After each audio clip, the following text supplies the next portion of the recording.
M'dzina la Atate ndi la Mwana ndi la Mzimu Woyera. Amen. Mulungu wanga, bwerani mudzandithandize. Ambuye musachedwe kudzandithangata.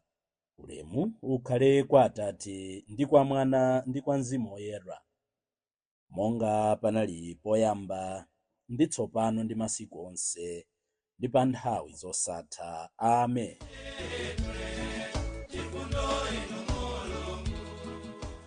Ino ndiyo nthawi yabwino, nthawi imene Mulungu akukomera mtima anthu ake.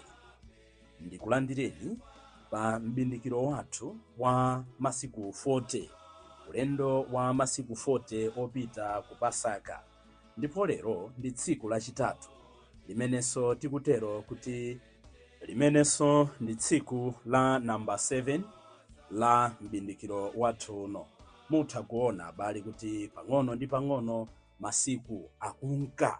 Kodi pamene tamaliza Mulungu tikawerengera tsiku la Sabata, tsiku la Mulungu ndekuti tili mu tsiku namba 8, ngati kuwerenga kwanu ndikuja kofika masiku 46. Mwachitapo chani ntchito zachifundo, mapemphero mwachulukitsa, nanga nkhani yakusala ndi kupunguza ikuyenda bwanji? Tikupitiriza kukambirana, kusinkhasinkha zoti poti nthawi yabwino tione tsopano the desert experience imene tayiyamba la Mulungu lija, kuti Ambuye Yesu anayesedwa m'chipululu. Mkuyesedwa kwawo anapambana, mkuyesedwa kwawo anamvera Atate, mkuyesedwa kwawo sanafune kugwiritsa ntchito mphamvu zawo molakwika.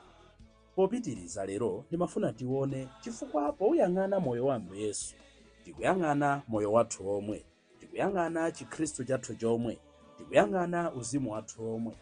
Kuyesedwa kwa Ambuye Yesu, kupambana kwa Ambuye Yesu, kugonjetsa kwa Ambuye Yesu kukutiphunzitsa zotani tsiku la lero? Choyamba lero timafuna tione the nature of temptations, kuti mayesero, manyengerero amabwera motani. Choyambirira tikuona kuti mayesero amabwera kwa munthu wina aliyense posatengera pamalo pamene iye ali, posatengera pa nyengo imene ali. Tikamawerenga buku la Genesis timamva za makolo athu oyamba, Adamu ndi Eva. Adayesedwa ali pa chinyezi, adayesedwa ali m'munda wa Edeni. Mukudziwa inu, tikamatchula za Edeni anthu amanena kuti azathu adafika ku Edeni, kapena adafika tithaso kufanizira moyo wa Israeli, kuti adafika ku Kanaani, dziko la mkaka la malonjezo, tibwera kumeneko. Koma tiyambekaye moyo wa Edeni. Mu Edeni muja munali china chilichonse. Mu Edeni munali zipatso, mu Edeni munali mitsinje. Salimo ina imanena kuti mifuleni yake yokongola kwambiri, ndekuti mipito yake ya mitsinje imene yokongola kwambiri. Ngakhale zithunzi ojambula akamajambula zithunzi za mu Edeni, ndi dziko limene timadzi tijata eziyezi tikuyenda, mitsinje ya eziyezi ikuyenda, zipatso za mitundu zikuyenda. Makolo athu anali ndi china chilichonse. Komano muchina chawo chilichonse Satana anawayesa. Kodi mukukhulupirira kuti Mulungu ananena zoona pamene anati icho musadye? Iyayi, kudya mutha kudya, chifukwa Mulungu amadziwa kuti mukadzadya mudzafanana naye. Ndiye iwo aja pakudya, Mulungu Satana akuwayesa pakudya, akufuna kufanana ndi Mulungu. Imeneyo ndi nkhani ya tsiku lina. Nkhani ya lero ndiyonena kuti in their moments of plenty, in their moments of striving, Satana anawayesa. Tikang'ana chimodzimodzi a Israeli pamene anafika dziko la mkaka ndi uchi, asanafike kumene kuja Mulungu akuwateteza, Mulungu akuyenda nawo m'chipululu muja, akuwapatsa mana, akuwapatsa zinziri, akuwatsogolera kumateteza ndi mtambo wake. Komabe Aisraeli akuwukira. Timawerenga paja kuti mpaka anafika pena powumitsa mitima yawo atafika pa Masa ndi pa Meriba paja kumkana Mulungu. Ndipo ngakhale atafika ku dziko la malonjezo kuja, tidamva kuti Aisraeli mpaka adayamba kupembedza mafano, adayamba kupembedza ng'ombe, adayamba kupembedza golide. In their freedom, they rebelled against God. Adam and Eve, in their world of plenty, Satana anawayesa. taoneni Ambuye wathu Yesu Khristu pamene akusowa china chilichonse. Takamba dzulo lija nkhani ya chipululu kuti mchipululu ndi mmene timapanga experience no life. Mulibe moyo mchipululu, mulibe madzi mchipululu, the basic element for life. Mchipululu muli chimpweya chotentha, mchipululu muli imfa, mchipululu muliso Satana. Koma tinanenanso kuti mchipululu momwemo muli Mulungu. Ndeti kuona kuti Adamu ndi Eva akuyesedwa pamene ali ndi china chilichonse. Ambuye Yesu akuyesedwa pamene alibe ngakhale ndi chakudya chomwe, ndipo ngakhale njala pamene yamuvutitsa Satana akubwera. Kusenza kuti mchipululu munalibe chakudya, mchipululu munalibe malo abwino okhala. Brothers and sisters, the nature of temptations is they know no bounds. Kuyesedwa sikumatengera kuti ndili malo otani. Nchifukwa chake nyengo ino ya Lent, nchifukwa chake tsiku lino la 7 pa ulendo wathu wa masiku 40, tikuyenera kukhala anthu opemphererana, tikuyenera kukhala anthu ochilimika. Chifukwa nthawi yoyesedwa simaona kuti ndili potani. Iwo amene ali nazo zambiri amayesedwa. Mu zambiri mwawomo Satana amabwera nkuwayesa. Ndipo nthawi zina amamba kuwapangitsa masamu ochulukitsa. Mukachotsatu icho kapena mukaonjezerapo icho, inu mukhala munthu wokondwa. Ndipo wantchito wanuyu amene mmamulipira 20,000, mutati muzingo muchotserapo ka 2,000 kamene kakakupatsani chimwemwe. Zimene zija zimayamba kulowa m'mitima mwathu ndi kuyamba kukhala anthu owumira. Kenaka Satana amatipatsa mtima osakhutitsidwa ndi zimene tili nazo. Simudaone inu anthu amene ali ndi magalimoto ambiri, osangotitu magalimoto chabe, magalimoto amayina awo. Anthu amene ali kale ndi zinyumba, anthu amene ngakhale kwa akaunti kwawo, ena afe tikapita ku banki ijamati pa ATM tikatenga ndalama, poyamba tisanatenge timafusa kaye balance. Tikafusa balance, ngakhale ndalama zimene tatengazo timawerenga kuchikayikira ngakhale chimashini kuona kuti mwina chitha kukubera. Koma alipo anthu ena kuti sadziwa kuti kwa akaunti kwawo kuli ndalama zingati. Osati kuti sakufuna, koma kuli ndalama zambiri alibe nazo ntchito, amangotenga ndi kumapita. Amwaza zikatha akatenga zina. Koma ngakhale nkuchulukidwa kwawo Satana amawayesa. Amafuna abe akhale nazo zambiri koposa kale. Amapatsa kantima kuti zizingobwerera. Mwina tupereka zitsanzo zitali. Munyengo ino ya Lent tikupemphedwa khala anthu opatsa. Tilipo ena tinakoza ndithu tsiku la phulusa lija pa 14 February kuti tikhala anthu opatsa. Tidangochoka pamene paja kukafika ku nyumba. Timati tikangana chovala ichi, tidachiona kuti chiso nchabwino kuchivalako mweziwo. Tidakagwiranso china kuti ndakachigula ku Dubai. Tikagula china, ichi ndakachigula ku Blantyre. Ichi ndiye chabwera dzana kuchoka ku Nzuzu. Tidapezeka kuti taendera zovala zonse, tikusowa chovala choti titengepo, nkuwapatsa osauka. Nkuchulukidwa kwathu Satana akutipangitsa to cling to our material aggrandizements. Nature of temptations imabwera pa nyengo ina iliyonse. Chimene tikukamba nchonena kuti pamene tayimapo tidziwe kuti Satana atha kutiyesa. Anthu ena nkaganiza kuti tidzayamba kutumikira Mulungu, tikadzamba kulandira ndalama zambiri, ndikadzakhala pa ntchito ya stable, ndizidzapereka mtulo, ndizidzapereka zambali, ndizidzathandiza osauka. Adayamba ntchito pano akalandira ndalama ndi tsiku limene amakwiya kwambiri sizikuwakwanirabe. Komanso ife amene ndi folala, ife amene ndochepekedwa, tisaganize kuti Satana ndi atisiyasiyayi. Satana nkuchepekedwa mwathumonso amabwera. Kulemera si chipulumutso, usaukaso si chipulumutso. Chipulumutso ndi mtima umene taupathanitsa munyengo imene tapezeka moyo ndi Ambuye Yesu. Nchifukwa dzana lija timakumbutsana kuti Yobu adatiphunzitsa zambiri, adakhalapo mu chuma, adakhalapo mu usiwa. Koma because of the two experiences, because of the two extremes, kumapeto kwa zonse, adaphunzira kunena kuti Ambuye mudapatsa, Ambuye mwatenga, dzina lanu lizitamandika. Satana saona kuti ndayima poyipa kapena ndayima pabwino, pena paliponse atha kutiyesa.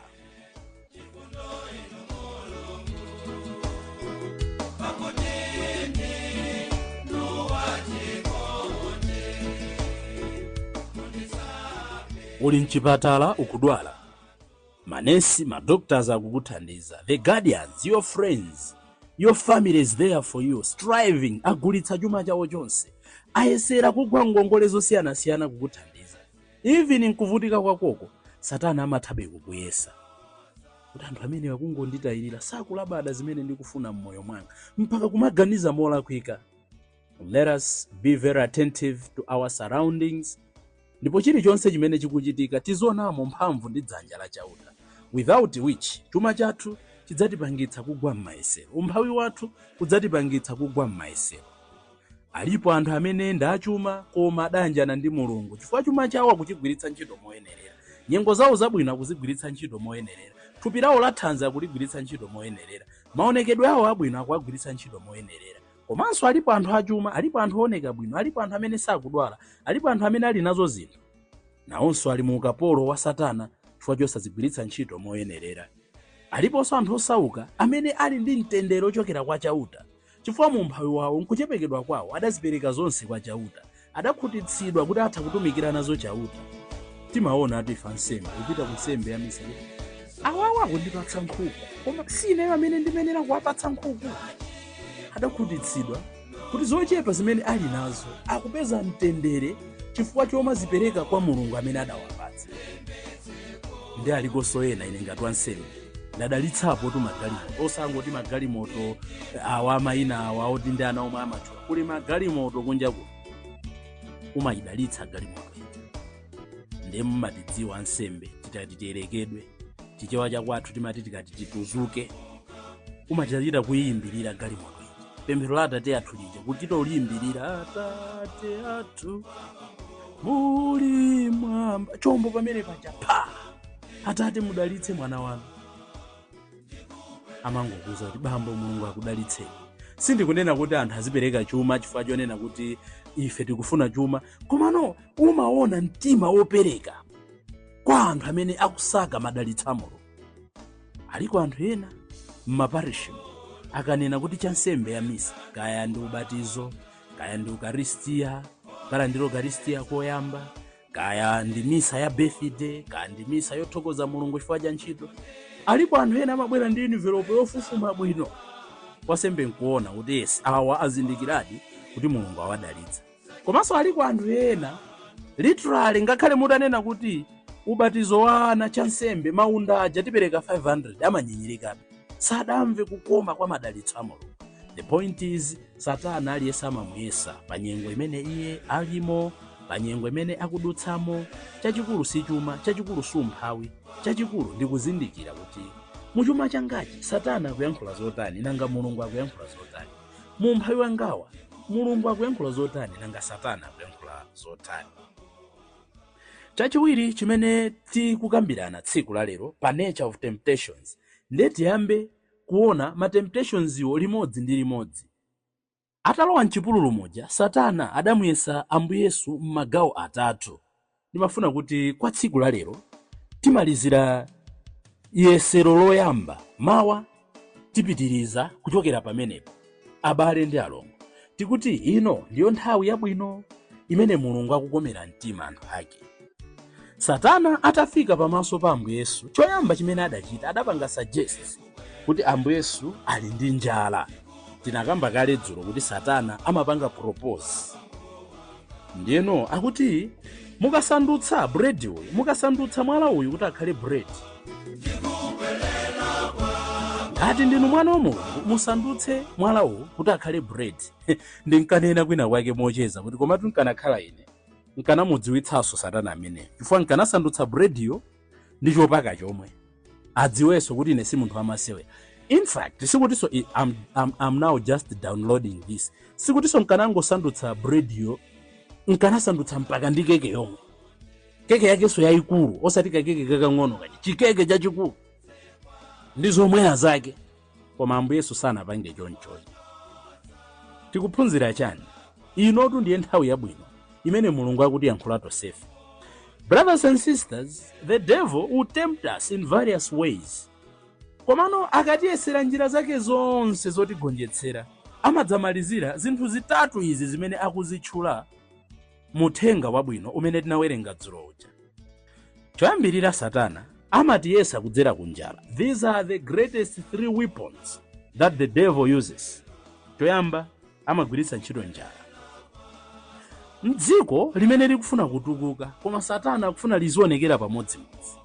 Amalikhazikitsitsa kuti ligwiritsitse nkhani ya chakudya, nkhani ya njala. Simunaone kwathu kuno chilandireni ufulu odzilamulira makamakaso titachoka mchipani chimodzi. Satana ataona kuti anthu ali ndi malo, anthu ali ndi nyanja, anthu ali ndi ufulu, chimene adachita ndi chani? Nkutikhazikitsitsa kuti tizingokambirana nkhani ya njala.